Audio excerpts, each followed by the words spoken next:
Hello guys, technical आइंड YouTube channel पर आप सभी को स्वागत है गाइस। आज के इस वीडियो पर मैं आपको इस इन्वर्टर को बनाकर दिखाऊंगा। काफी अच्छा इन्वर्टर है ये, इजीली आप घर पे बना सकते हैं। पीछे से जो सॉकेट लगे हुए हैं, यहाँ से आप मोबाइल चार्ज भी कर सकते हैं। मोबाइल का जो चार्जर है उसको डायरेक्ट आप यहाँ पर कनेक्ट करके मोबाइल को फास्ट चार्ज भी कर सकते हैं। इस इन्वर्टर में आपका ऑटो कट सिस्टम भी मिल जाता है। काफी आसानी से एलईडी बल्ब जला सकते हैं। आपको ये एलईडी जलाकर दिखा देता हूँ, काफी अच्छे से ये जल रहा है। तो इस तरीके से ये जो है एक काफ़ी अच्छा इन्वर्टर है, इजीली आप घर पर बना सकते हैं। तो वीडियो का अंत तक जरूर देखना। चैनल पर आए तो सब्सक्राइब करके बेल आइकन जरूर से प्रेस कर लेना। तो चलिए इसे बनाना स्टार्ट कर लेते हैं। तो मैं यहाँ पर इन्वर्टर का बॉडी फ्रेम बनाने के लिए ये फाइबर शीट का यूज़ कर रहा हूँ। मैं ये लोकल मार्केट से परचेस किया हूँ।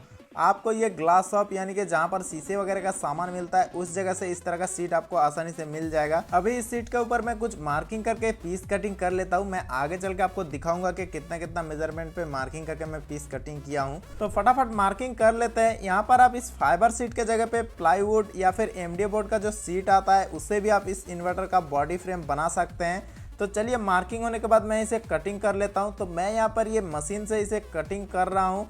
आप चाहे तो इसे हैक्सा ब्लेड से भी काफ़ी आसानी से कटिंग कर सकते हैं। तो यहाँ पर मैं टोटल 4 पीस कुछ इस तरीके का कटिंग कर लिया हूँ, 2 छोटा पीस और ये 2 बड़ा साइज का पीस। तो यहाँ पर आप देख सकते हैं इन चारों पीस का मेजरमेंट। तो आप अपने हिसाब से यहाँ पर मेजरमेंट कम ज़्यादा करके इसका साइज छोटा बड़ा कर सकते हैं। तो फटाफट से मैं इन चारों पीस को चिपका देता हूँ कुछ इस तरीके से।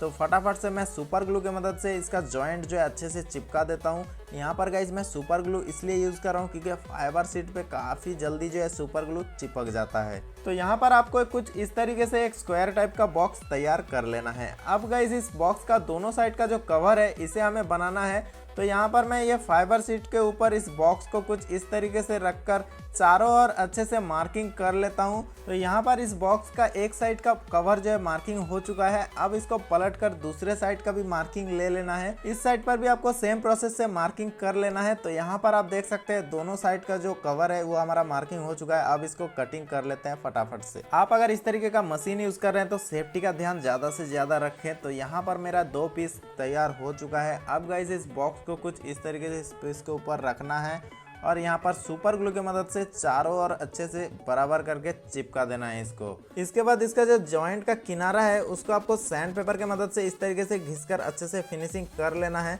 तो यहाँ पर आप देख सकते हैं बॉक्स का मैं एक साइड का कवर लगाया हूँ, अभी एक साइड का कवर मैं लास्ट में लगाऊंगा। अब गाइज आपको एक इस तरीके का यूपीएस सर्किट बोर्ड लेना है। ये मैं ऑनलाइन परचेस किया हूँ, लिंक डिस्क्रिप्शन पर है, वहां से जाकर आप इजीली इसे बाय कर सकते हैं। यहाँ पर ये जो 2 वायर है ये बैटरी का वायर है और यहाँ पर ये जो वायर देख रहे हैं आप ये एसी आउटपुट का वायर है और ये एक स्विच का वायर है। तो इस तरीके के सॉकेट का ये जो पिन है आप देख सकते हैं, इस तरीके से सॉकेट आपको मिल जाता है इस बोर्ड के साथ। इस बोर्ड पे हमें 3 एलईडी देखने को मिलता है जिसे हमें इंडिकेट करेगा और इस बोर्ड पे आपको अलग से कोई ट्रांसफार्मर वगैरह कुछ भी नहीं लगाना है, डायरेक्ट इस पे जो है बैटरी कनेक्ट करना है। इस सर्किट बोर्ड पे inbuilt auto cut with battery charging process भी है। तो मैं यहाँ पर ये 7AH 12 वोल्ट बैटरी ले लिया हूँ। तो इसको मैं इस बोर्ड के साथ कनेक्ट करूंगा और इसके साथ में आपको कुछ एसी सॉकेट और कुछ स्विच भी ले लेना है। तो मैं इन सभी पार्ट्स का लिंक डिस्क्रिप्शन पे दे दिया हूँ, वहाँ से जाकर आप इजीली बाय कर सकते हैं। तो इन सभी पार्ट्स को मैं इस बॉक्स के अंदर फिट करूँगा। तो सबसे पहले मैं स्विच को फिट करूँगा कुछ इस तरीके से। मैं टोटल इसमें 4 एसी स्विच ले लिया हूँ। तो इस जगह पे स्विच लगाऊंगा और इस साइड पे ये एसी सॉकेट लगाऊंगा। स्विच और एसी सॉकेट को लगाने के लिए हमें कुछ ग्रुप कटिंग करना पड़ेगा स्विच को बिठाने के लिए। तो मैं यहाँ पर फटाफट से स्विच के हिसाब से ग्रुप मार्किंग कर लिया हूँ और उसके बाद कटर के मदद से अच्छे से यहाँ पर कटिंग कर ले रहा हूँ। आपके पास ये कटिंग टूल नहीं है तो आप ये हैक्सा ब्लेड से भी कटिंग कर सकते हैं या फिर किसी भी कटिंग टूल से इसे जो है कटिंग कर सकते हैं। तो इसी तरीके से आपको सभी ग्रुप्स को जो है कटिंग कर लेना है। अब गाइस इस पर स्विच को फिट कर देते हैं फटाफट से। स्विच के साथ में आपको छोटा छोटा स्क्रू मिलता है। तो उसी स्क्रू के मदद से इस स्विच को जो है अच्छे से यहाँ पर टाइट कर देना है। तो स्क्रू को टाइट करने के लिए मैं ये इलेक्ट्रिक स्क्रू ड्राइवर का यूज़ कर रहा हूँ। गाइस ये इलेक्ट्रिक स्क्रू ड्राइवर मैं खुद अपने हाथों से बनाया हूँ। इस स्क्रू ड्राइवर का मेकिंग वीडियो देखना है तो ऊपर आई बटन में लिंक करा है, वहाँ पर क्लिक करके उस वीडियो को आप देख सकते हैं। तो यहाँ पर जो है स्विच और सॉकेट लग चुका है। अब गाइस हमें चाहिए एक एसी बल्ब होल्डर और उसके साथ में ये एसी फ्यूज। इस फ्यूज को मैं इस जगह पर लगाऊंगा और ये जो बल्ब होल्डर है मैं इस जगह पर लगाऊंगा। तो इन दोनों को लगाने के लिए हमें होल करना पड़ेगा। तो मैं यहाँ पर ड्रिल मशीन से अच्छे से यहाँ पर होल कर ले रहा हूँ। अभी तक गाइस इस वीडियो को आपने लाइक नहीं किया तो फटाफट से लाइक कर दो और आपका कोई क्वेश्चन हो तो हमें इस वीडियो के नीचे कमेंट करके जरूर पूछ सकते हो, तो मैं उसका रिप्लाई जरूर दूंगा। तो यहाँ पर जो हमारा ये होल हो चुका है। अब गाइस ये बल्ब होल्डर मैं यहाँ पर फिट कर देता हूँ और उसके बाद सुपर ग्लू लगाकर इस बल्ब होल्डर को यहाँ पर फिक्स करना है। थोड़ा अंदर से भी ग्लू लगाकर अच्छे से यहाँ पर चिपका देना है। अब इस फ्यूज को इस जगह पर लगाकर अच्छे से टाइट कर लेना है। अब इस सर्किट बोर्ड को इसके अंदर फिट करना है। तो इस सर्किट बोर्ड को मैं कुछ इस तरीके से बिठाऊंगा। बोर्ड को थोड़ा हाइट पे बिठाना है, तो उसके लिए मैं इस बोर्ड के चारों कोने पे इस तरीके का प्लास्टिक का पीस लगाकर थोड़ा टाइट कर लेता हूं, ताकि ये बोर्ड थोड़ा हाइट पर बैठे रहे। अगर आपको ये प्लास्टिक का पीस ना मिले तो आप बॉल पेन को भी काट कर इस तरीके से 4 लेग बना सकते हैं। इस बोर्ड को अंदर फिट करने से पहले आपको ये एलईडी को बाहर निकालने के लिए 3 होल कर लेना है इस जगह पर। बोर्ड को अंदर अच्छे से बिठाने के बाद चारों लेग पे हल्का हल्का सुपर ग्लू डालकर अच्छे से इस बोर्ड को चिपका देना है। तो यहाँ पर जो बोर्ड फिट हो चुका है। अब गाइस इसके अंदर का पूरा कनेक्शन करना है, तो चलिए फटाफट से कनेक्शन कर लेते हैं। इस बोर्ड पे आपको एक ब्लैक वायर और एक रेड वायर देखने को मिलता है। ये स्विच का वायर है इस सर्किट बोर्ड को ऑन ऑफ करने के लिए। तो इन दोनों वायर को आपको अच्छे से छीलने के बाद किसी भी एक स्विच पे लगा देना है। अपने हिसाब से आप लगा सकते हैं। मैं इस स्विच पे कनेक्शन इसका कर दे रहा हूँ। इसके बाद इस बोर्ड में से जो 3 वायर एक साथ निकला है, उसमें से ग्रीन कलर का वायर फ्यूज के किसी भी एक पॉइंट पर सोल्डरिंग कर देना है। तो यहाँ पर आप देख सकते हैं ग्रीन कलर का वायर फ्यूज के साथ कनेक्ट हो चुका है। तो अब ये जो 2 वायर है, नीला वाला और पीला वाला, ये एसी आउटपुट का वायर है। यहाँ पर ये 2 2 पिन सॉकेट और एक 5 पिन सॉकेट, इन तीनों सॉकेट को आपस में पैरेलल में कनेक्शन कर लेना है। और उसके बाद ये जो 2 आउटपुट वायर देख रहे हैं, इसमें से ये पीला वाला वायर 5 पिन के न्यूट्रल पॉइंट पर कनेक्ट करके अच्छे से टाइट कर देना है। और उसके बाद नीला कलर का जो वायर है, उसे आपको स्विच के इस पॉइंट पर कनेक्ट कर देना है। यहाँ पर आपको क्लियर बिल्कुल दिखाई दे रहा है कौन सा वायर मैं कहाँ पर कनेक्ट कर रहा हूँ। तो कोई प्रॉब्लम आपको नहीं होगा, आसानी से आप कनेक्शन कर सकते हैं। इसके बाद और एक दूसरा नीला कलर का वायर लेना है। जिस स्विच पे मैं नीला वाला बोर्ड का वायर कनेक्शन किया हूँ, उसका दूसरे पॉइंट पर ये नीला वाला वायर को कनेक्ट कर देना है। और उसके बाद उसका दूसरे जो सिरा है, उसको आपको ले जाकर 5 पिन सॉकेट के इस पॉइंट पर कनेक्ट कर देना है। तो यहाँ पर मैं फटाफट टाइट कर देता हूँ इस वायर को। एसी आउटपुट का जो वायर है, ये सॉकेट के साथ कनेक्ट हो चुका है। अब गाइस 2 वायर लेना है, ये होल्डर के साथ सोल्डरिंग कर देना है। मैं यहाँ पर पीला कलर का और एक रेड कलर का वायर लिया हूँ। जो पीला कलर का वायर है, उसे आपको 2 पिन सॉकेट के न्यूट्रल पॉइंट पर कनेक्ट कर देना है। और ये जो रेड वाला वायर है, इसे आपको स्विच के इस पॉइंट पर कनेक्ट कर देना है। गाइस यहाँ पर मैं आपको एक एक कनेक्शन अच्छे से दिखा रहा हूँ, ताकि आपको कोई प्रॉब्लम ना हो। तो यहाँ पर आप होल्डर का जो पीला वाला वायर सॉकेट पे लगा दिया और रेड वाला वायर ये स्विच पे लगा दिया। इसके बाद आपको एक छोटा सा रेड कलर का वायर लेना है। सर्किट बोर्ड का जो एसी आउटपुट का नीला कलर का जो वायर है, उस पर आपको कनेक्ट करना है।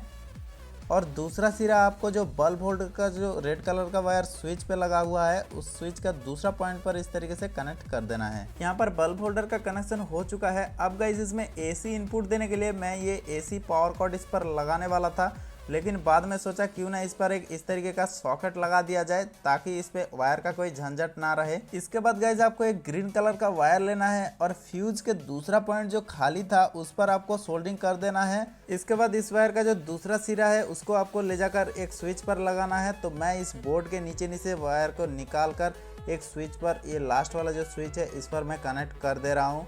आपको यहाँ पर और एक ग्रीन कलर का वायर ले लेना है। तो मैं यहाँ पर और एक ग्रीन कलर का वायर ले लिया हूँ और स्विच के दूसरे पॉइंट पर यहाँ पर कनेक्ट कर देता हूँ। और उस वायर का जो दूसरा सिरा है, उसे आपको ले जाकर ये एसी इनपुट के लिए जो सॉकेट लगाया था, उस पर कनेक्ट कर देना है। उसी सॉकेट के दूसरा पॉइंट पर आपको एक वायर सोल्डरिंग कर देना है और उस वायर का दूसरा पॉइंट को आपको ले जाकर 5 पिन के न्यूट्रल पॉइंट पर कनेक्ट कर देना है।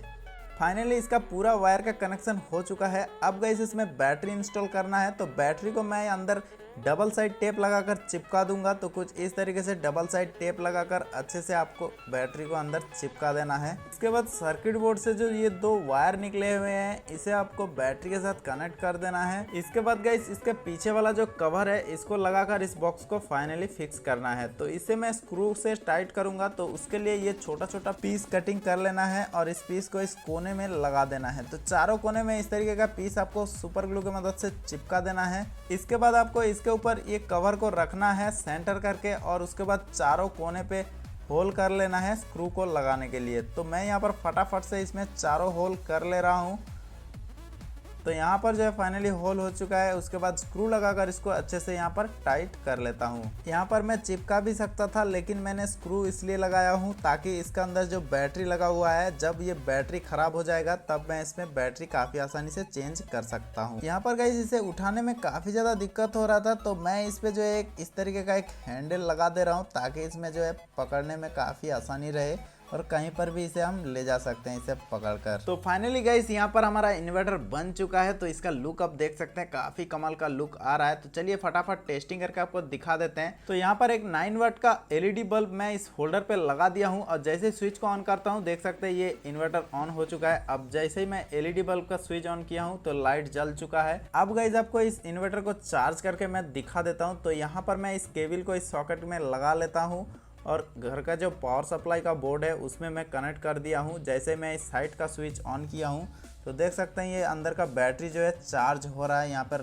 एलईडी ब्लिंक कर रहा है। इसके बाद जैसे ही मैं एसी पावर सप्लाई को ऑफ कर देता हूँ तो देख सकते हैं ये इन्वर्टर ऑटो कट होकर फिर से बैटरी से एलईडी को जलाना स्टार्ट कर दिया है। तो यहाँ पर मैं एसी पावर सप्लाई का जो वायर है उससे मैं निकाल दिया हूँ। अब गाइस इस इन्वर्टर से अपने मोबाइल फोन को चार्ज करके आपको दिखाता हूँ। तो डायरेक्ट मैं मोबाइल चार्जर को 2 पिन सॉकेट पर लगा दिया हूँ और मोबाइल फोन को जैसे ही कनेक्ट करता हूँ देख सकते हैं चार्ज नहीं हो रहा है। तो यहाँ पर स्विच को ऑन करते ही देख सकते हैं ये चार्ज होना स्टार्ट हो चुका है।